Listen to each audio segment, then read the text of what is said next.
আমার বান্দাটায় এই কপালটা জমিনের মধ্যে লাগাইয়ার যুবক, জমিনের মধ্যে আসার পর আমাকে সিজদা দিবে।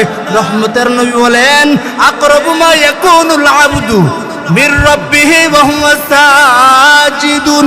রহমতের নবী বলেন বান্দা যখন সিজদা যায় তখন রবের নিকটবর্তী হয়ে যায়।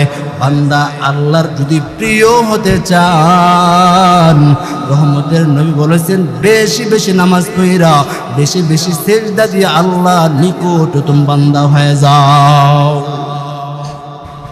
সিজদা দিতে বলেছেন আল্লাহ তাআলা কয় ও ফেরেশতারা এই কপালটা দিয়ে আমাকে সিজদা দিবে।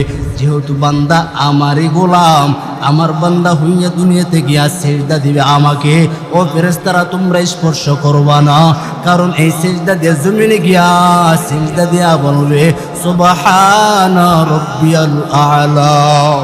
ও ফেরেশতারা আমি তোর মালিকটা বড় রহমান।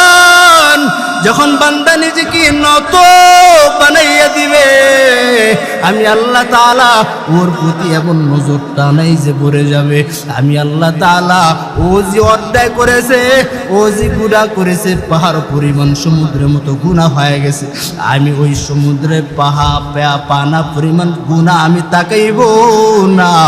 আমি তার মালিক ওর গুনার দিকে না তাকাইয়া আমার রহমতের দিকে তাকাইয়া আমার বান্দাকে আমি চিরতরে ক্ষমা করে দিব। এই হিন্দু ধর্মের লোক তোমাদেরকে দেব দেবী বানায় নাই, তোমাদেরকে দেব দেবীরা বানায় নাই, বানাইছেন কে? কে বানাইছে?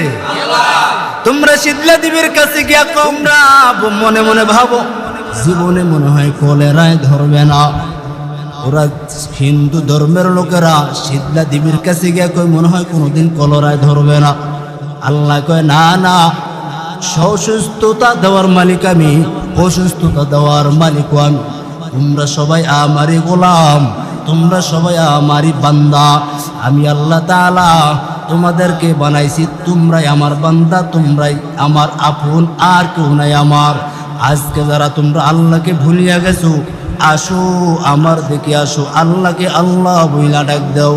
আমার ঘরে আসতে হবে। তোমরা তো বহু জায়গায় ঘুরছো, বহু জায়গায় গেছো রে বাবা।